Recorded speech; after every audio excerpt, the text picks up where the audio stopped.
todo es un riesgo. Pero nosotros tenemos en nuestro cuerpo sistemas homeostáticos para mantener un ambiente interno estable.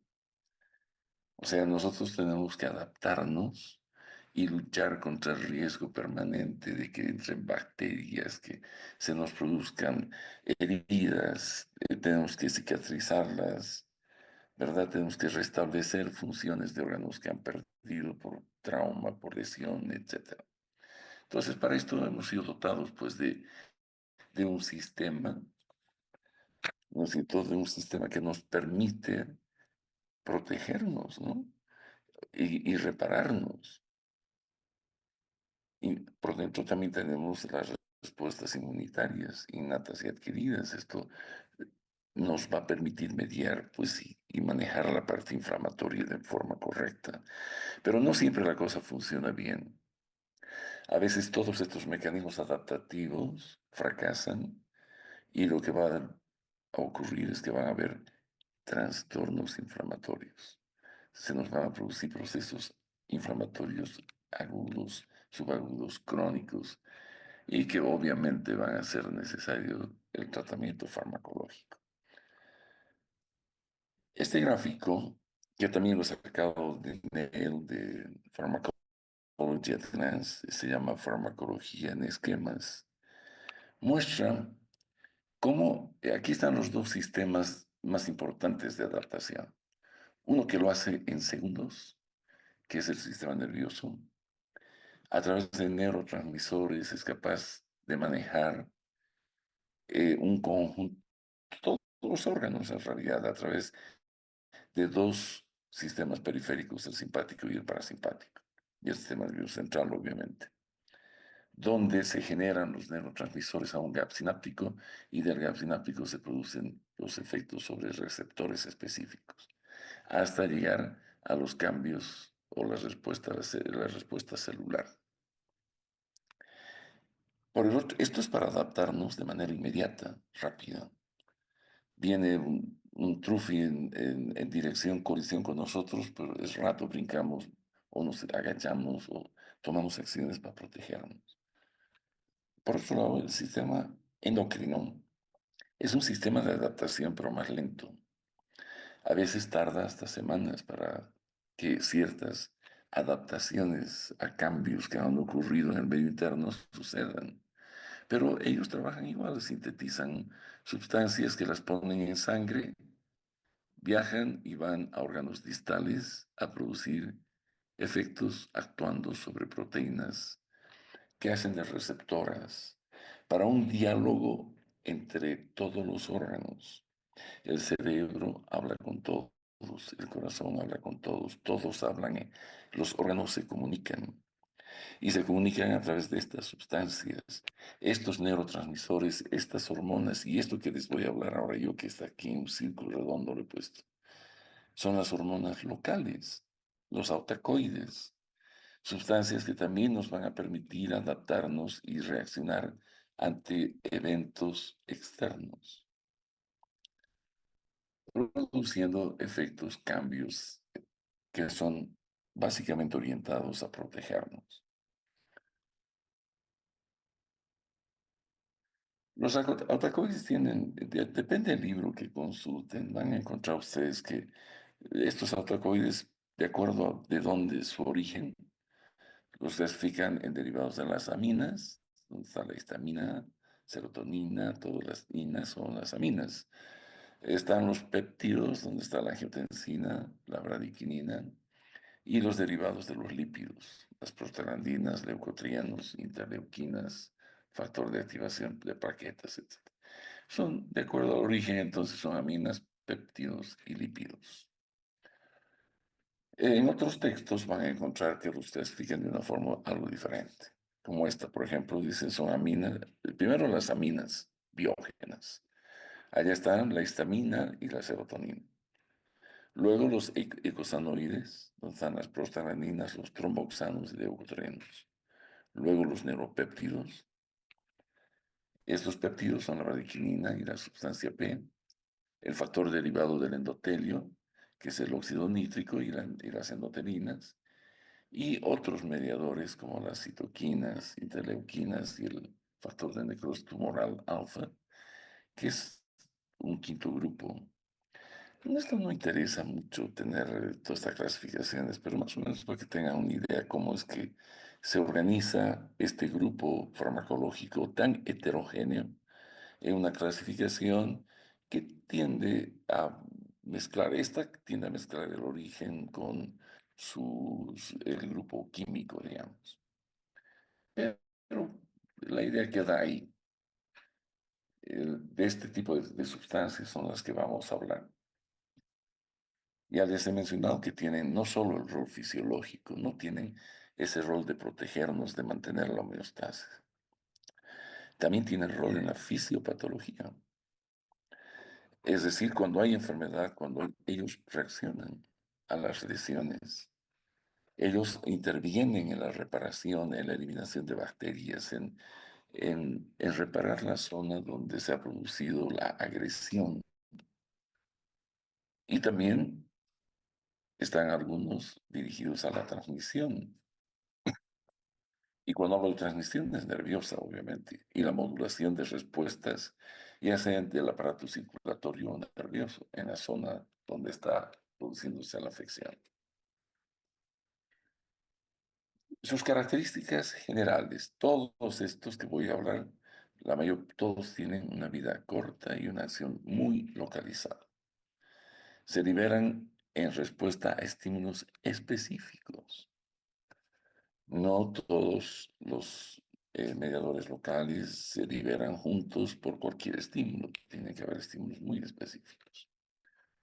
Modulan procesos, van a ver, en el próximo módulo ya vamos a hablar de la inflamación, del dolor como patología y van a ver cómo tratamos, vamos a aprender a tratar infecciones, inflamación, el dolor, las alergias y la función vascular y más cosas que están involucradas en modulación. Vamos a ir viendo la parte de farmacología clínica también. Entonces, la inflamación y la respuesta inmune son un papel clave de estas sustancias. La presión arterial y el tono vascular está regulado por sustancias como los autacoides. El dolor, la fiebre, y tiene pues implicaciones en las reacciones alérgicas y anafilaxia. Este primer autacoide que vamos a ver, la histamina, es una de las causas principales para el shock anafiláctico. La liberación masiva de histamina que va a producir vasodilatación y un shock anafiláctico. Les había dicho que los autacoides trabajan sobre el músculo liso. Ahora vamos a revisar un poco para que tengan una idea de la dimensión de lo que es el tema.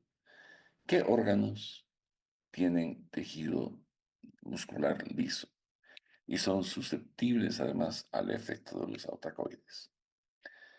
Empezamos desde el sistema cardiovascular. Acá, arterias y arteriolas van a ser afectadas. Vasodilatación, vasoconstricción. Vean, la vasodilatación, prostaglandinas, óxido nítrico. Vasoconstricción, endotelinas, tromboxano, angiotensina 2. Esto han visto ya en fisiología ustedes. En las venas, regulación del tono venoso.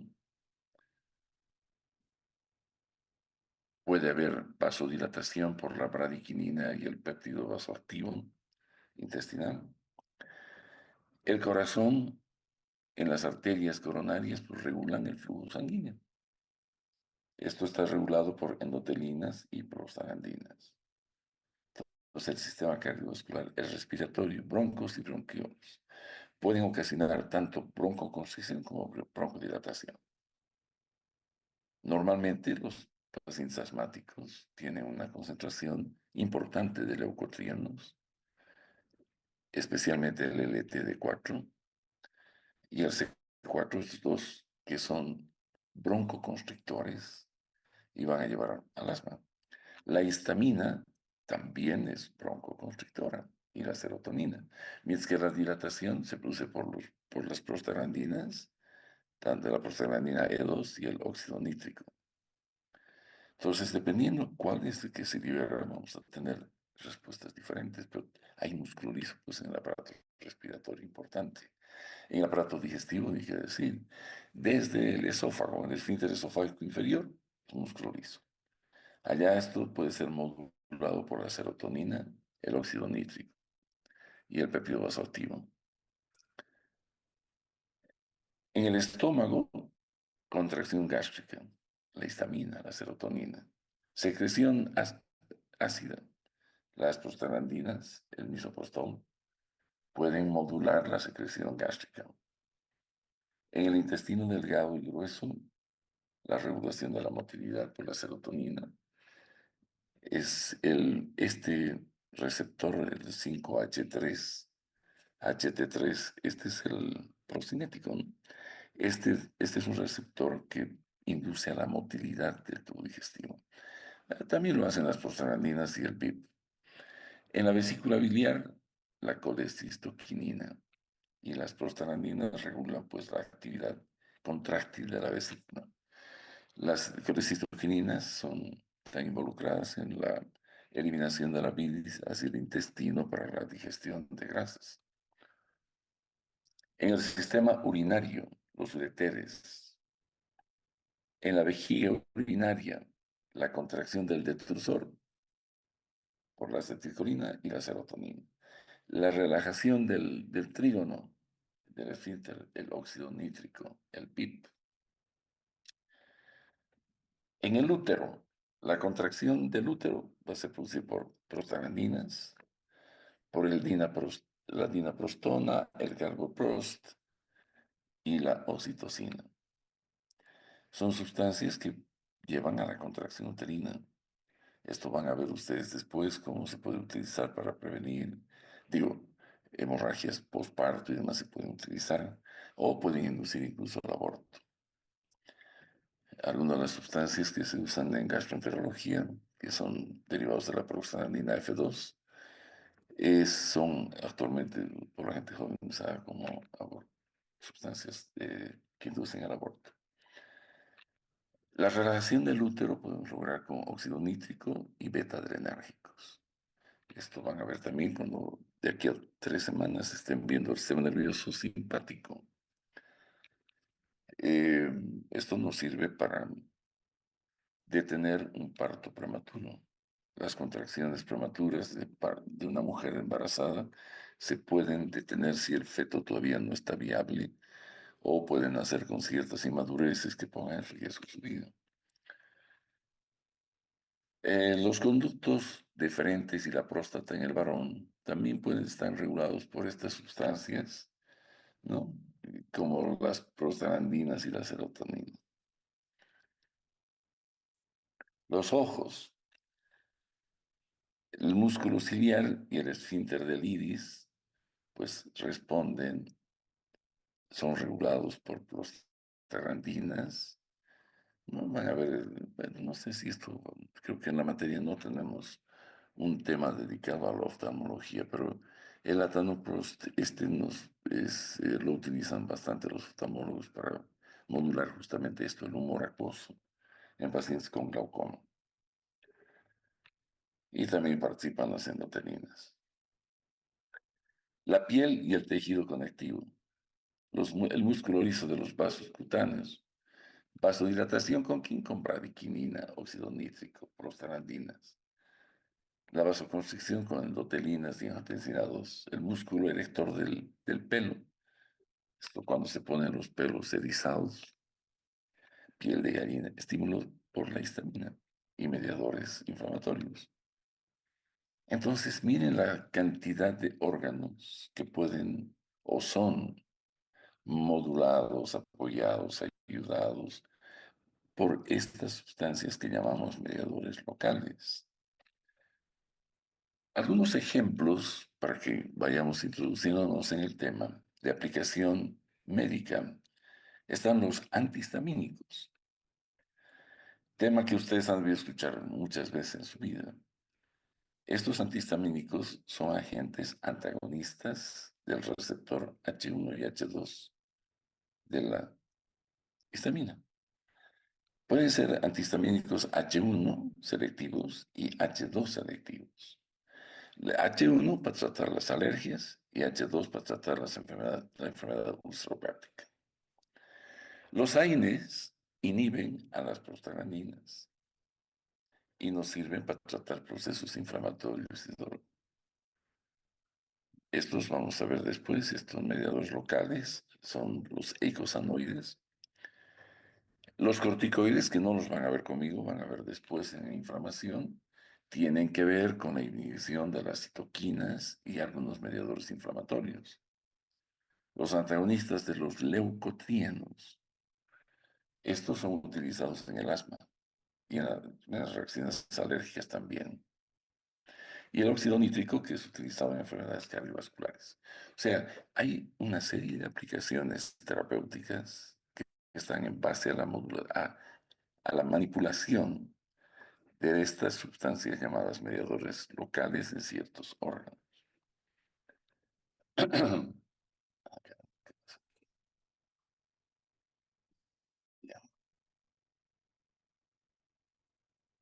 Entonces, la introducción en resumen. Los autacoides son esenciales para regular tanto fisiológica como patológicamente nuestro cuerpo. El estudio de esto les va a permitir a ustedes comprender enfermedades inflamatorias, sobre todo alérgicas y cardiovasculares. Y existen múltiples aplicaciones terapéuticas, que es la que vamos a comenzar a ver ahora con la histamina.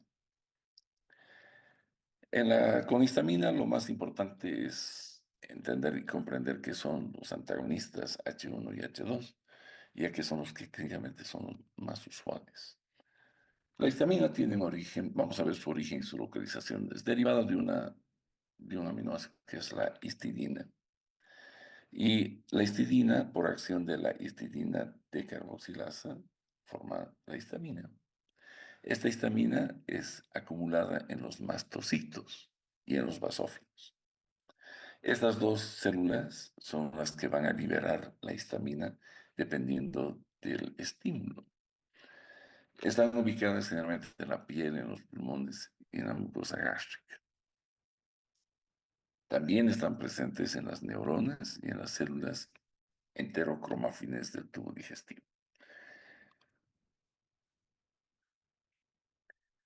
Uno de los factores más importantes para la liberación de la histamina de estos dos tipos de células que almacenan la histamina son los estímulos, la secreción inducida por la IgE, la inmunoglobulina E.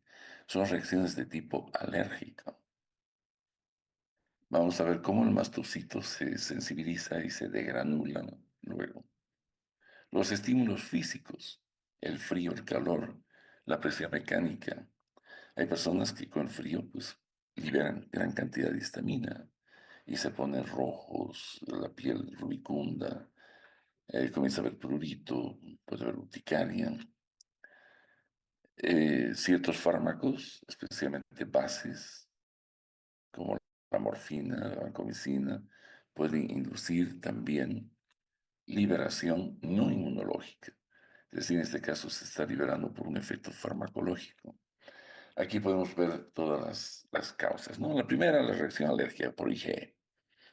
Cuando hablamos de daño celular, puede ser mecánico, térmico o por radiación. Muchos pacientes que van a radiación por procesos tumorales, ahora se está radiando mucho desde a los pacientes con cáncer de próstata, a las mujeres con cáncer de mama, etc. Después de las radiaciones, normalmente hay zonas de gran eritema, se forman ronchas grandes, lesiones cutáneas, que son producidas por la liberación de histamina. Los fármacos y otros factores físicos que pueden también producir liberación, las bases, como les decía, las bases como la morfina, son bases débiles. La D-tubocurarina, que es un bloqueador neuromuscular, la succinilcolina, que también es un bloqueador neuromuscular. Los medios de contraste, De ahí es que hay tanto riesgo para cuando se hace alguna radiografía contrastada, algún estudio de imagen contrastado, el introducir esta sustancia siempre conlleva un riesgo y al paciente se lo prepara para asistirlo en caso de que haga alguna reacción, pero a salvarle la vida, ¿no? No se pueden hacer esos estudios si no se tiene todo un equipo de rescate ahí. Venenos de ciertos anfibios y polímeros como el Dextran, que ya se usa un poco, pero el Dextran antes producía barbaridades, es decir, ocasionaba shocks anafilácticos tremendos. Esta es la representación gráfica de un mastocito. El mastocito tiene unos receptores para la IgE, donde se acomoda la IgE y queda sensibilizado. Ese mastocito sensibilizado, si entra un antígeno que haga reaccionar a estos receptores, pues se une a estos receptores y se produce, así se une, y se produce la liberación de una gran cantidad de mediadores locales. Miren, están la histamina, la quinina, la serotonina, los leucotrienos, prostaglandinas y 18 a 20 factores, además adicionales, que van a ocasionar, obviamente, fenómenos que en el caso del shock anafiláctico por histamina, la liberación de la histamina va a producir alteraciones desde la, desde la mucosa nasal, ocular, en la garganta, en todo el trayecto de las vías aéreas, espasmo bronquial. La histamina, hemos dicho que produce broncoespasmo. Entonces vamos a tener un paciente con vasodilatación, profunda vasodilatación, y además el paciente va a estar con una insuficiencia respiratoria por broncoespasmo. A esto es lo que llamamos el shock anafiláctico.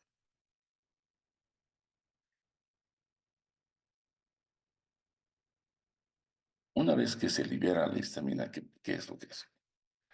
Son varias acciones que hacen. Miren, vasodilatación y caída de la presión arterial. Eso es lo que llamamos el shock anafiláctico. En este caso, no utilizamos antagonistas del receptor H1, porque los receptores ya están ocupados por histamina, no vamos a ir a competir con ellos y a desalojar a la histamina para que entre en nuestro bloqueante. Lo que se hace es utilizar el antagonismo fisiológico, que es diferente. El antagonismo farmacológico son un agonista y un antagonista que compiten en un receptor. En este caso, lo que hacemos es que dos agonistas tengan efectos opuestos fisiológicamente. Si la histamina está produciendo vasodilatación y caída de la presión arterial, ¿qué vamos a usar? Una sustancia que nos eleve la presión arterial, ¿verdad? Y produzca vasoconstricción. Vamos a usar adrenalina. Si no usamos adrenalina, nuestro paciente se muere. ¿Qué más produce? Aumento de la permeabilidad capilar. Pues va a haber edemas, pues, ¿no? El paciente se comienza a edematizar, toda la vía aérea se edematiza. Hay la respuesta triple a la inyección intradérmica. Si pones debajo la piel histamina, vas a tener eritema, el abón y ¿no? y el color rojo. Entonces, son la tríada esa de la inflamación, que es lo que vamos a ver cuando hay inflamación siempre, y es por la liberación de histamina. Luego, los efectos en el corazón, pues el H1, el receptor H1 cuando es estimulado, disminuye la conducción auriculoventricular, y el H2 aumenta la fuerza contráctil. La contracción de músculos viscerales, como broncoconstricción y calambres abdominales, también se presenta cuando hay una liberación masiva. Aumento de la secreción gástrica. Vamos a ver, todas las terminaciones nerviosas pueden estar estimuladas en la zona donde se ha liberado. Entonces vamos a observar prurito y dolor en la zona, además de este roja, eritematosa, ¿no? Con calor y tumor, eritema, rubor, calor y tumores, ¿no? Luego, ya, esos son los efectos más importantes. Ahora, efectos adversos de la histamina. No existe histamina para ser usada clínicamente, no tiene indicaciones médicas la histamina. Solo estamos analizando cómo se comporta este mediador para que veamos luego cómo bloqueamos y con qué bloqueamos su acción. Normalmente los efectos indeseados de esta sustancia, que además de querernos proteger, nos produce prurito, urticaria, enrojecimiento, hipotensión arterial, taquicardia, espasmo bronquial, angioedema. El angioedema se refiere a un edema que se produce desde la boca, la lengua, la faringe y la laringe, que a veces hace o lleva a hacer una traqueostomía. Bueno, no se puede resolver. Em, Luego, el insomnio y el aumento de la acidez gástrica por el aumento de la secreción de ácido clorhídrico. Los receptores que la histamina utiliza para producir sus efectos son estos cuatro. Tenemos el receptor H1, H2, H3 y H4. El 1 es el que produce la vasodilatación y toda esta permeación broncodilática que hemos hablado. El H2, la secreción gástrica. El H3 es de regulación. Es un receptor que está ubicado en el sistema nervioso central y hace o regula la liberación del- de la histamina. Y el 4 es un mediador de la inflamación en células hematopoyéticas. Estos dos tienen poco uso terapéutico. Estos dos son los que más vamos a hablar. Este receptor H1, que ya hemos visto dónde está ubicado, activa la fosfolipasa C. Y esto es un metabotrófico, ¿no? Es un receptor acoplado a la proteína GQ. Esta Q significa coalesciente y siempre que vean esto, lo relacionan rápidamente con la con la fosfolipasa C. Y la fosfolipasa C está relacionada con el inositol trifosfato y el diacilglicerol como segundos mensajeros que van a llevar la concentración de calcio intracelular y van a activar la proteína quinasa C para llevar a esos efectos de vasodilatación, de bla, bla, bla. Entonces, los efectos que van a ser, primero, contracción del músculo liso bronquial, intestinal, vasodilatación, ¿no? Y mayor permeación vascular, estimulación de la nocicepción, va a haber dolor, picazón, regulación del ritmo circadiano en el sistema nervioso central. O sea, la histamina tiene que ver con el ciclo circadiano. Los agonistas, hay dos, la histamina, que es endógena, y la beta-histina, que es un agonista débil parcial del H1, que es usado para el tratamiento del vértigo. En nuestro medio no hay la beta-histina. Lo que usamos son los antagonistas, bloqueadores del H1, los que impiden que la histamina se junte a su receptor H1. Y se los ha dividido estos en dos generaciones. La primera generación es la primera que ha aparecido hace algunas decenas de años. Estos son fármacos que se han caracterizado por ser muy lipofílicos. Esto significa que son capaces de atravesar membranas y entrar y penetrar al sistema nervioso central y allá producen sedación. Ahí están la difenhidramina, la hidroxicina, ¿no? Y etcétera, la clorfenamina. Son antihistamínicos clásicos de la primera generación y son los que en la actualidad se los compra como hipnóticos, fármacos para dormir, para combatir el insomnio sin receta médica. Todos los antigripales que en esta época se venden, te dicen es Tapsin de día, Tapsin de noche, etcétera, varios nombres comerciales, ¿no? Pero, ¿qué diferencia hay entre el del día y de la noche? El que el de la noche trae un antihistamínico de primera generación. Ese antihistamínico de primera generación va a hacer que tú puedas dormir a pesar de las molestias del resfrío. Esa es la idea de los que producen estos productos, ¿no? Las farmacéuticas que hacen. Y las de segunda generación son fármacos que ya no son hipofílicos. Tienen mejor, bueno, tolerancia por el paciente porque no los hace dormir, no hay menos sedación, y son los que en la actualidad se prefieren utilizar si es que la idea no es producir sedación. Su uso clínico, pues las alergias, todas las alergias, la anafilaxia, la cinetosis, es el mareo y el vómito cuando hay movimiento, ya sea de auto, en avión, en barco, cuando se viaja generalmente, ¿no? Y el insomnio, ¿cuándo lo usas? ¿Qué usas para insomnio? Solo los de primera generación.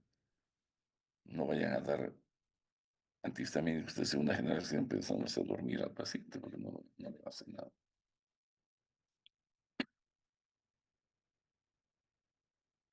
Estos antagonistas histamínicos H1 son compuestos sintéticos, ¿no? Que han sido desarrollados para bloquear el receptor H1 a partir de la histamina. Y como les he dicho, se clasifican en dos generaciones, los sedantes y no sedantes. Los de la primera son los sedantes, los otros son los no sedantes. Y vamos a tratar la alergia y vamos a tratar la emesis que se produce en la cinetosis y los sedantes, en algunos casos para producir sueño, hipnosis, ¿no? Para combatir el insomnio. En las flotas, cuando se viaja en flota, están ahí las cholitas gritando, grabol, grabol, ¿no? Para que ya no vomites cuando viajes.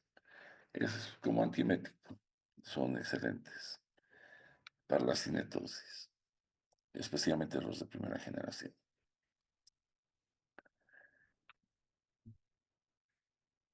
Estos antagonistas H1, los de primera y segunda generación, generalmente se los usa solo por vía oral, no hay por vía parenteral. Una vez que ingresan son metabolizados a nivel hepático y actúan pues bloqueando competitivamente el receptor H1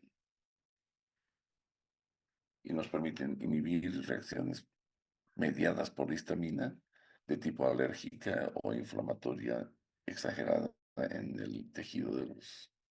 ¿Y aquí qué pasó? Ah, aquí, estoy aquí. Ya, ya, perdón. ¿Cuáles son los efectos adversos de los antagonistas? Cuando bloqueamos la acción de la histamina, lo que vamos a tener es sedación, solo con los de la primera generación. Eso no es por el efecto de bloqueo H1, sino que estas sustancias son depresoras en el sistema nervioso central, no porque bloquean receptores H1, no es así. Pueden producir sequedad en las mucosas, especialmente boca y ojos, visión borrosa, y se usan para estas cuatro cosas principalmente: alergias, anafilaxia, cinetosis e insomnio. Ahora vamos a ver las indicaciones. Miren, son muchas las indicaciones, todas ellas asociadas a problemas alérgicos, reacciones alérgicas, dermatitis, shock anafiláctico. La cinetosis es un fenómeno que no tiene que ver con la alergia. Es movimiento, vómito. La difenhidramina es el fármaco ideal ahí para esto. Como antieméticos, han visto que los pacientes con laberintitis, la gente en la casa, si alguna vez han visto, pues consumen la ciclicina o la metricina. Y la doxalamina es la que se usa actualmente para el vómito en el embarazo. Antes se ha usado la talidomida, que ha ocasionado problemas, que les he mostrado la, la teratogénesis de esa fármaco. Luego, como antiparkinsonianos, como apoyo al tratamiento de un paciente con Parkinson, la difenhidramina, como medicación preanestésica por esa sedación que producen, agentes sedantes como la prometacina, depresores de la tos, otitis media, el resfrío común. Ustedes van a ver todos los antigripales que hay en nuestro medio, les ponen pues antihistamínico. Y no es que tenga efectos antivirales, sino que en cierta forma lo que se pretende es que no haya tanta acción histamínica y que sobre todo lo cede al paciente para hacerlo dormir bien. Creo que esa es la principal utilidad. El receptor H2. Este está acoplado también a la proteína G, pero en este caso es la S, el estimulante. Esto va a activar, ya no trabaja solo la fosfolipasa, sino sobre la adenilciclasa, aumentando el MP cíclico y aumentando la proteína quinasa A. ¿Dónde está ubicado? Pues en el estómago, básicamente. ¿Qué hace? Estimula la secreción gástrica. Relaja el músculo liso vascular, produce vasodilatación. Y es inotropo y cronotropo positivo a nivel cardíaco. Allá tenemos la histamina como endógeno y el betasol para probar la secreción de ácido gástrico. En algunos, aquí no hay, pero en otros lados para ver cuánto secreta de ácido clorhídrico en el estómago se usa el betasol. Y se mide la concentración de hidrogeniones y ver cuánto pH maneja el paciente en su estómago. Los antagonistas de este receptor, la ranitidina y la cimetidina han sido retiradas del mercado. En nuestro medio no hay. Habían ambas, pero por los grandes efectos adversos que producían han sido retirados. La única que queda en nuestro medio es la famotidina. La nisatidina no ha llegado nunca. Sabemos que hay en otros países, pero aquí no llegó.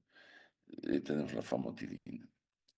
¿En qué usamos? Pues hay usos en enfermedad ulceropéptica, en el reflujo gastroesofágico, en el síndrome de Solinger-Ellison, que es un incremento de las células parietales de tipo congénito. Las personas nacen con mayor cantidad de células parietales, producen más ácido clorhídrico y más tendencia a la ulceración. Entonces, para bloquear esto se utilizan la famotidina. Y para la profilaxis de úlceras de estrés cuando el paciente está en las unidades de cuidados intensivos. El estrés, sobre todo físico, por trauma múltiple o lesiones grandes que ponen en riesgo la vida, vamos a tener gente con ese problema. Los antagonistas H2 son bloqueadores selectivos del receptor H2 y esto ocasionan este efecto en las células de la mucosa gástrica. Ya les he dicho que lo único que hay es la famotidina. El resto, este no llegó nunca y estos dos han sido retirados del mercado. Su administración puede ser hecha por vía oral o por vía intravenosa. Se metabolizan en el hígado y lo que hacen es reducir la secreción gástrica, tanto basal como nocturna. Obviamente que no lo hacen en la extensión de lo que es los inhibidores de la bomba de protones. Esto van a ver ustedes en farmacología del tubo digestivo.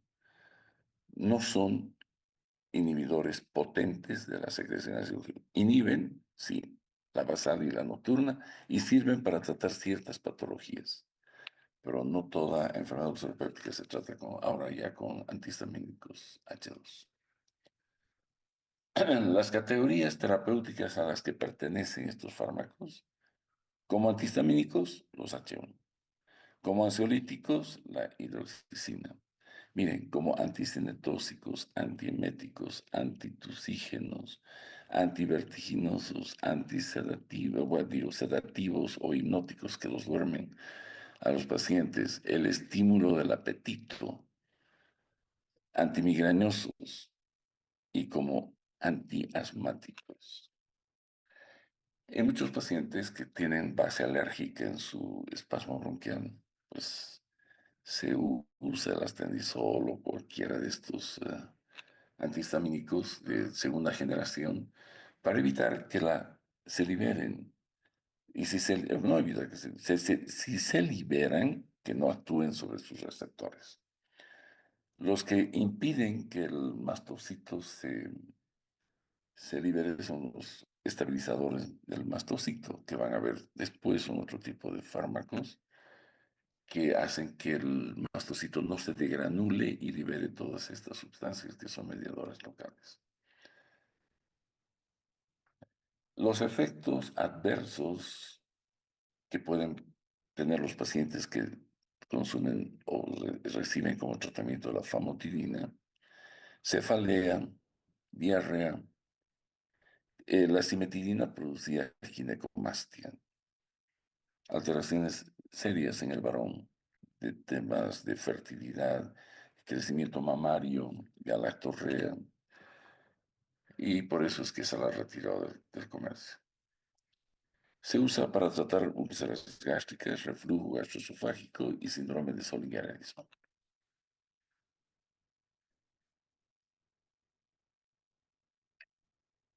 Son derivados de la histamina.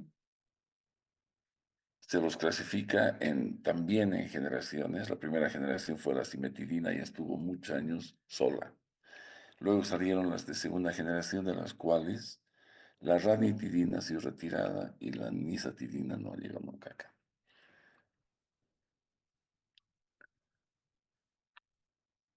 El receptor H3. Este receptor, si bien está bien ubicado, también está ligado eh, a la proteína G, pero en este caso inhibitoria. Inhibe la adenilciclasa, disminuye el AMP cíclico, disminuye el calcio y obviamente aumenta la salida de potasio en las células donde está ubicada. Es un receptor de autorregulación y también trabaja como en autorreceptores y heteroreceptores del sistema nervioso central.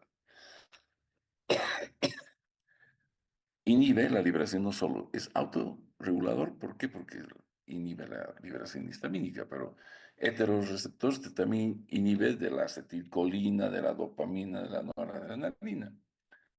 O sea, está metido con otros receptores, con otro tipo de sustancias a las que impide que se liberen. Está implicado este receptor con el estado de alerta, la cognición, el apetito y los ciclos del sueño. De ahí que ahora están probando, especialmente hay el pitolisant, este fármaco, que es un agonista inverso, se lo está probando para la narcolepsia. El único uso clínico que hay en relación al receptor H3 es justamente este el pitolisant, que es usado en la narcolepsia. Y se está estudiando, ya que trabaja con la área cognitiva, área de los pacientes con demencia senil, con Alzheimer. Se está probando y se está probando también en las personas que tienen esquizofrenia y enfermedades neurodegenerativas y el síndrome de déficit de atención con hiperquinesia. No hay resultados todavía ni alentadores ni catastrófico, solo se está probando y se está viendo hasta qué punto se pueden mejorar aspectos de estas enfermedades tan multifacéticas, ¿no? Bien, les propongo 3 minutos de un estiramiento para todos, ¿ya? Eh, Estírense, respiren y voy a continuar en 3 minutos.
Bueno, vamos a reiniciar entonces.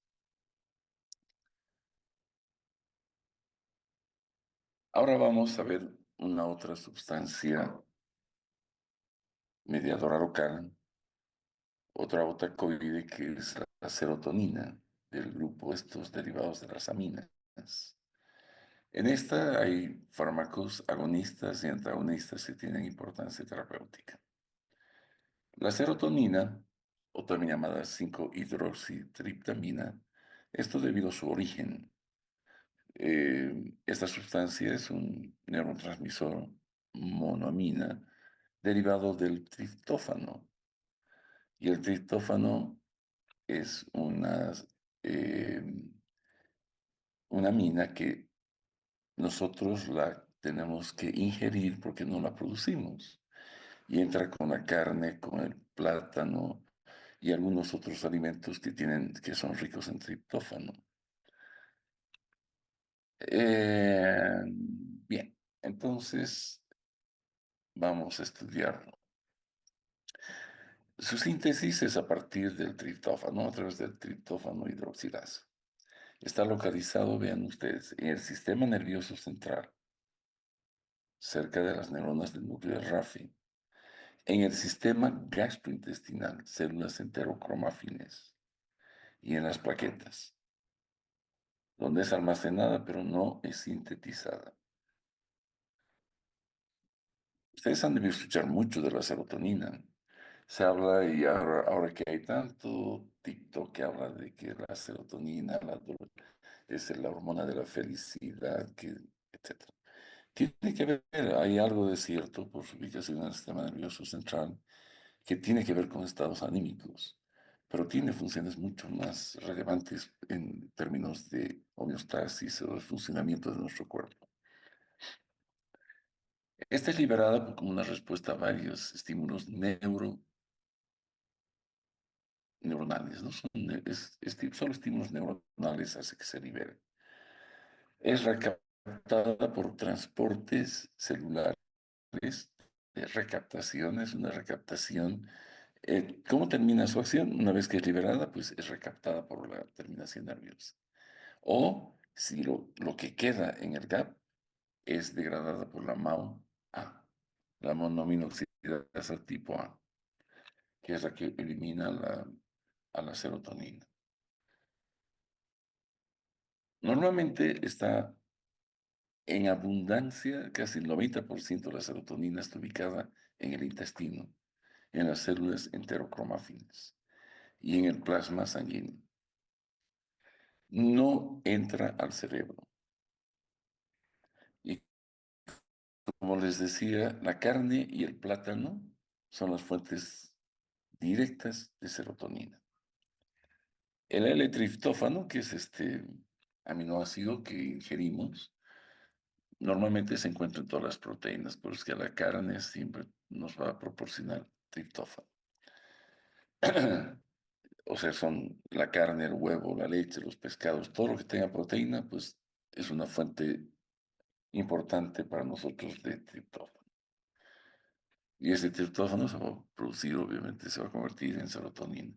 La vitamina B6 también promueve la producción de serotonina. ¿Qué importancia tiene la serotonina? Su papel central está en modular muchas cosas asociadas con la vasoconstricción. Miren, con estados anímicos de ira, agresión, con la temperatura corporal, los estados de ánimo, el sueño, el deseo sexual, el apetito, la estimulación del reflejo de vómito y la memoria y el aprendizaje. O sea, tiene funciones muy importantes. Y de ahí que cuando la cantidad de serotonina es la adecuada, todas estos tipos de comportamiento o actitudes no existen. Vamos a ver un poco de eso. Cuando los niveles de la serotonina están muy altos, existen trastornos obsesivo-compulsivos. Esa gente que toca algo y se lava las manos, piensa que todo lo contamina, que se infecta. Es compulsivo por eso, ¿no? O compulsivo para cerrar ventanas porque van a entrar bacterias. Los niveles altos va a producir vasoconstricción pulmonar, que puede causar hipertensión pulmonar aguda o crónica y fibrosis cardíaca.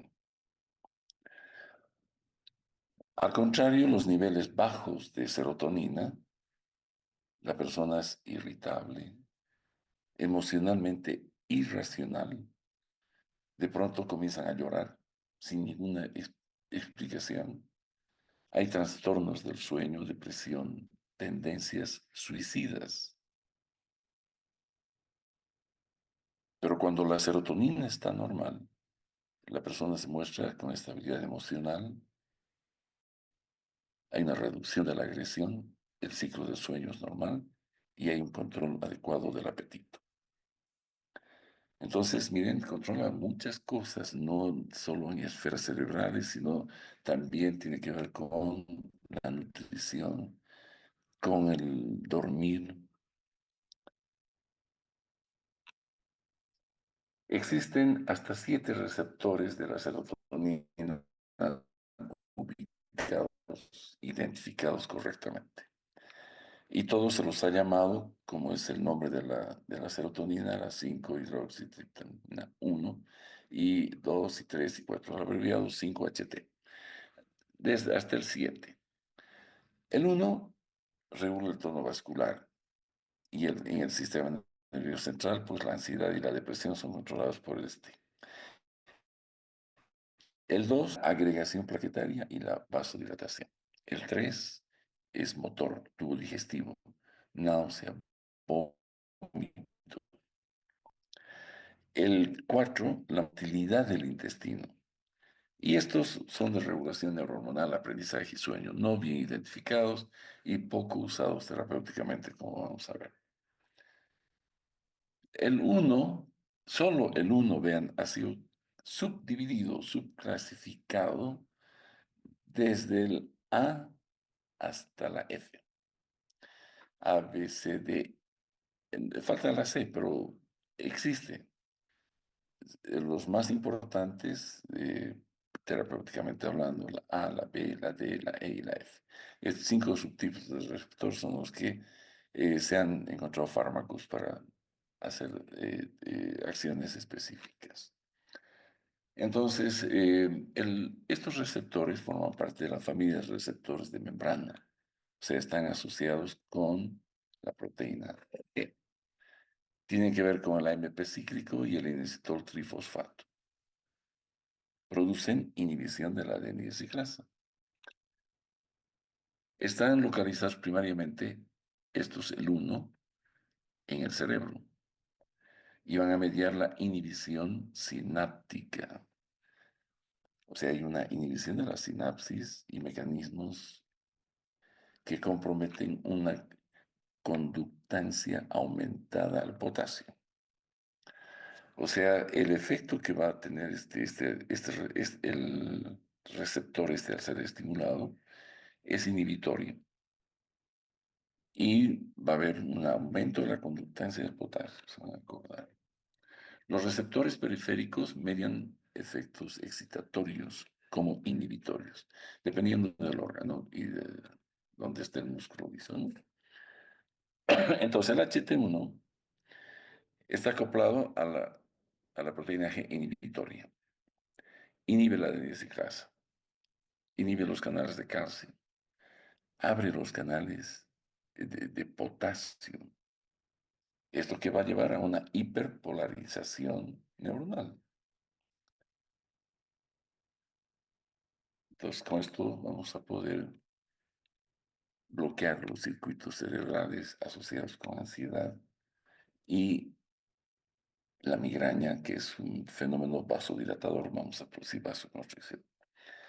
La buspirona es uno de los ansiolíticos y todos los triptanes, como el sumatriptán, el solmitriptán, son utilizados para la profilaxis de la migraña. Los antagonistas están en investigación.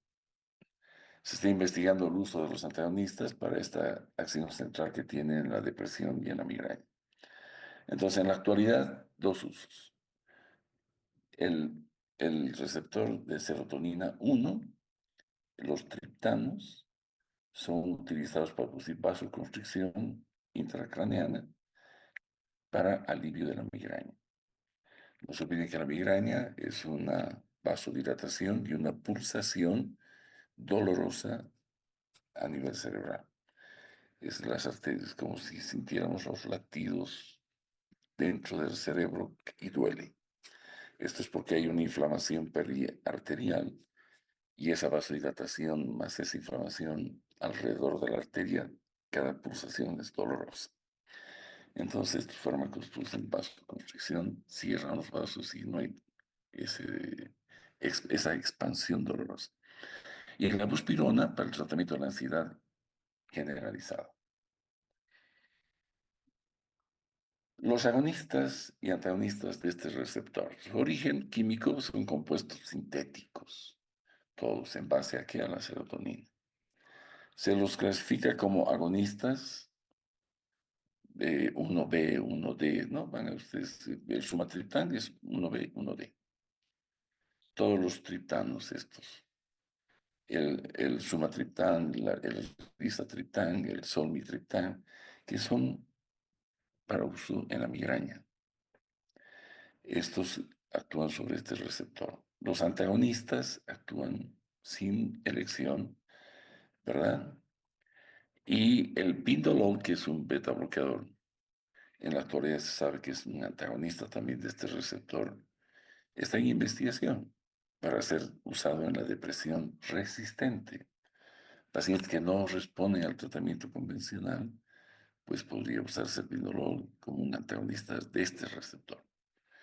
Usos clínicos, la migraña, la cefalea, esas cefaleas en racimos que se llaman o clusters o brotes, que son episodios, periodos de dolor cefálico que desaparecen y aparecen. Y la potenciación de los antidepresivos, que está en investigación también. Pero varios autores se mencionan que esto está pronto a suceder.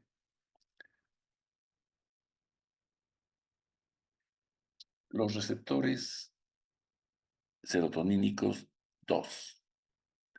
¿Dónde están localizados? En el cerebro y en algunos tejidos periféricos. Son de tipo excitatorio sináptico en el sistema nervioso central, que van a mediar excitación del músculo liso intestinal, bronquial, útero y vasos sanguíneos.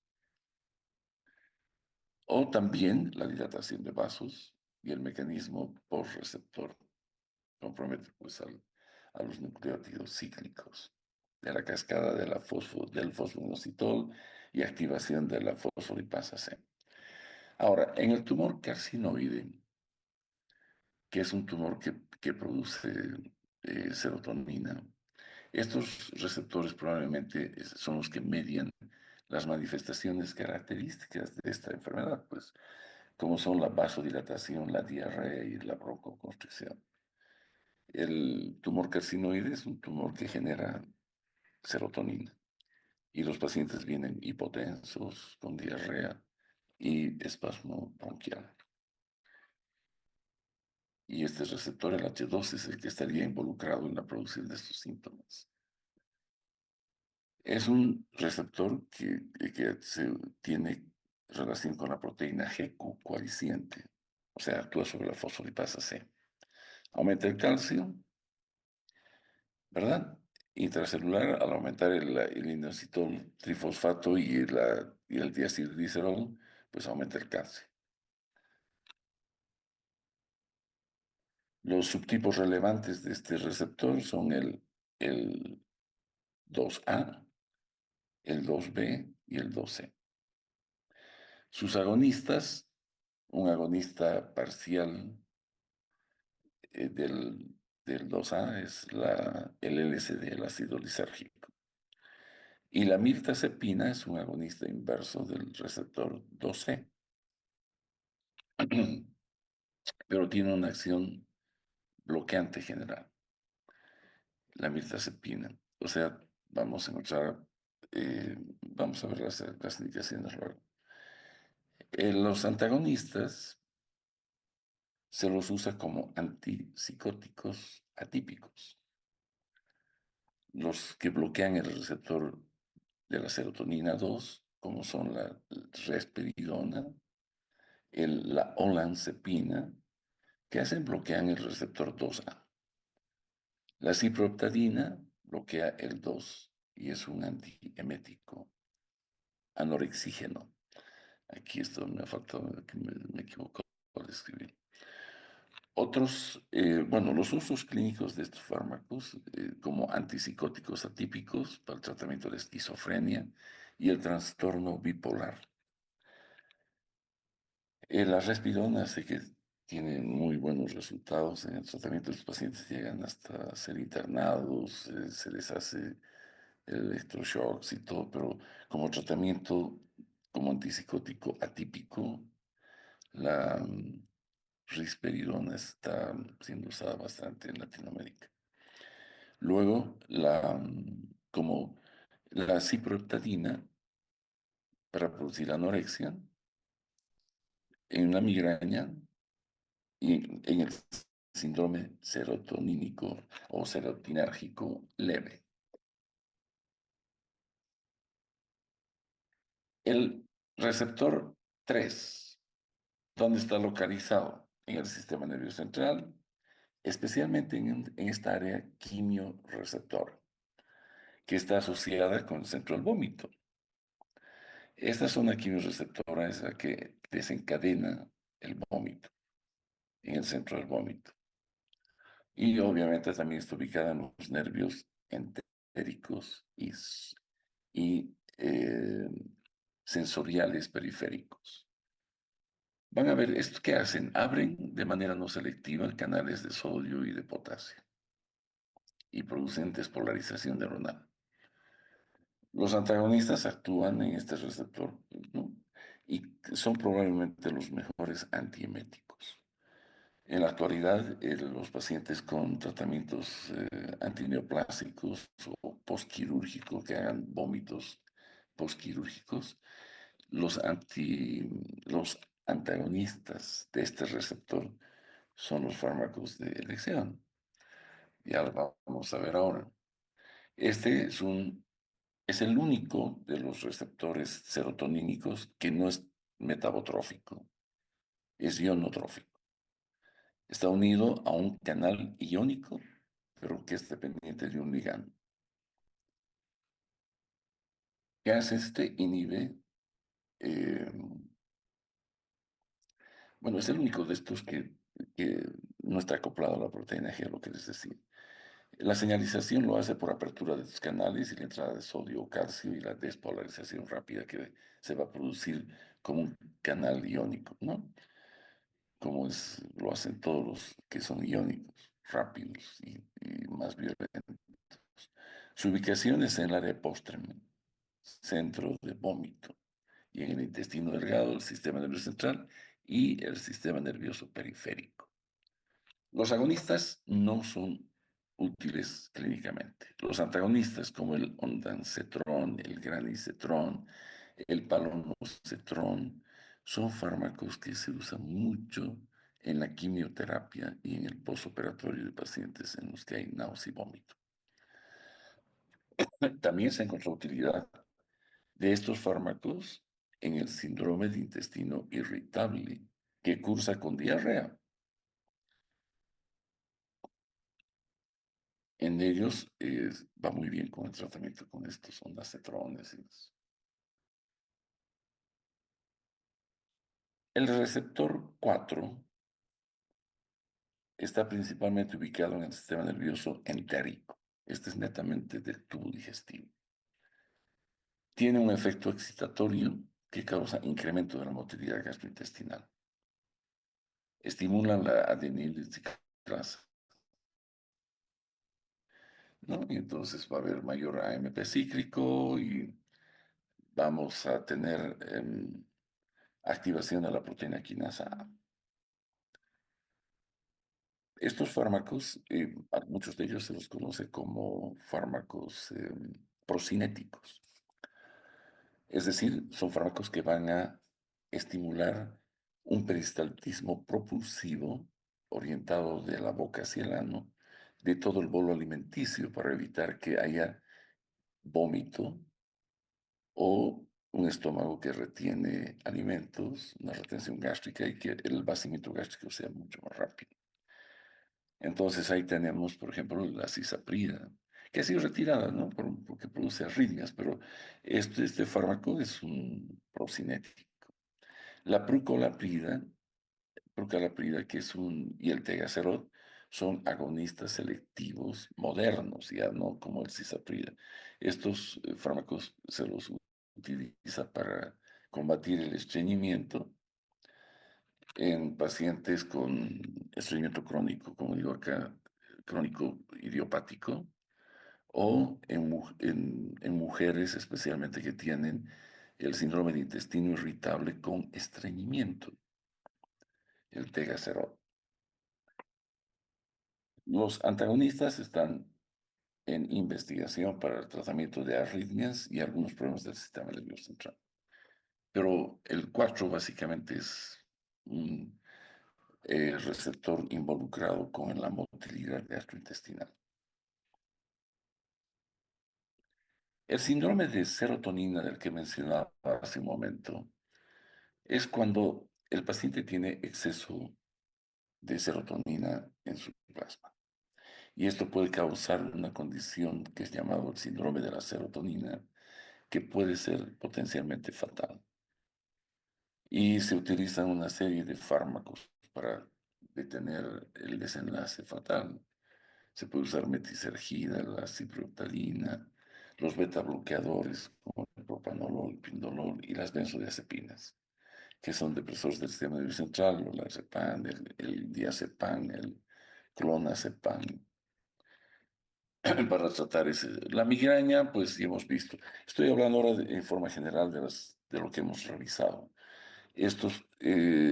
La serotonina y sus agonistas, antagonistas, pues están implicados en el tratamiento de estas enfermedades que estoy mencionando. Agonistas, por ejemplo, de la 1, del receptor 1 como los triptanos, pues ahí están para el tratamiento de la migraña. En la actualidad, para la migraña, pues se usa un montón de fármacos como el propanolol, el ácido valproico, etc. La migraña es un problema serio en todas partes y de difícil tratamiento. Los AINES, como la aspirina, el ibuprofeno, a menudo son útiles para tratar o controlar también el dolor de la migraña. La migraña tiene un enfoque, pues, vasoconstrictores como los alcaloides del cornezuelo de centeno, la ergotamina. Tienes estos triptanos que ahora están en boga para la profilaxis, los beta bloqueadores y la impregnación del sistema nervioso central con AINES, que también tiene buenos resultados. Los vómitos es otro tema que cada vez que veamos pacientes con vómitos irreversibles, serios, debemos de pensar en los fármacos que tienen que ver con la serotonina. No se olviden que el receptor 3 está ubicado justamente en la zona quimiorreceptora, cerca donde está el vómito, el reflejo del vómito, ¿no? Y el ondansetron es el prototipo de estos antagonistas, ¿no? Y que tienen importancia para prevenir, sobre todo, el vómito asociado a quimioterapia o a cirugías grandes del abdomen. En la depresión, también estos medicamentos, hay fármacos como la fluoxetina, la sertralina, etcétera, que inhiben la recaptación de serotonina. De ahí la abreviación que les pongo, que estos inhibidores selectivos de la recaptación de serotonina. Hemos dicho que la serotonina acaba sus funciones cuando la terminación nerviosa la vuelve a captarla para almacenarla y liberarla nuevamente. Entonces, estos fármacos antidepresivos, como la fluoxetina, la sertralina, lo que hacen es evitar que se recapte la serotonina y quede en el gap sináptico por más tiempo, produciendo efectos y mejorando, obviamente, la condición de depresión del paciente, que sería una depresión de la serotonina, supuestamente la que nos está llevando ahí. Em, el citalopram, la fluoxetina, la paroxetina, la sertralina son ejemplos de fármacos que usamos para la depresión y tienen que ver con la serotonina.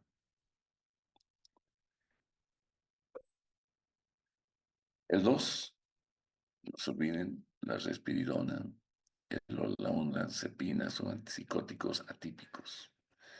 En el 3, el ondansetron antiemético. En el 4, el tegacerot para detener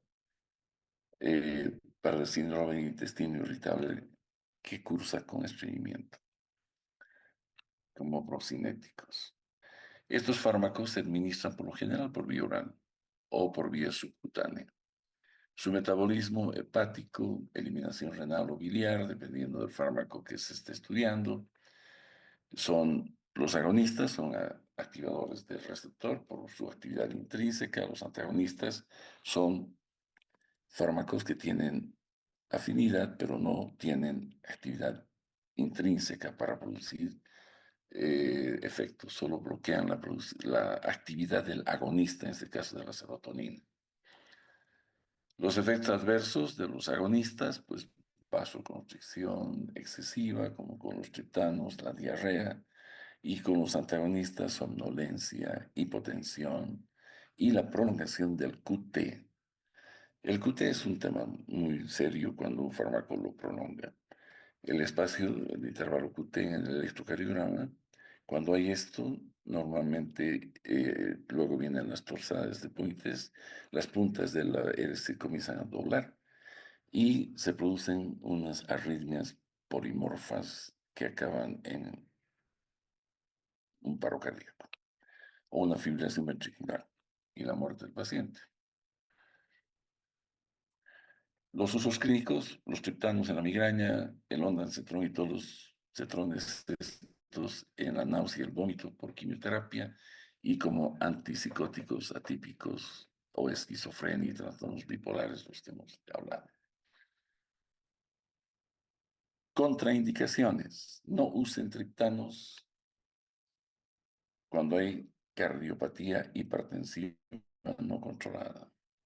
No usen ondansetron o usen con mucha precaución cuando existe prolongación del QT. Y los antipsicóticos no deben usar en pacientes con riesgo de convulsiones. Y mañana nos vemos a las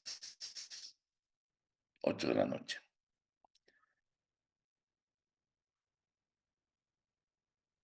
Que estén Hasta bien, chicos. luego, doctor. Chao, chao, chao, nos vemos mañana.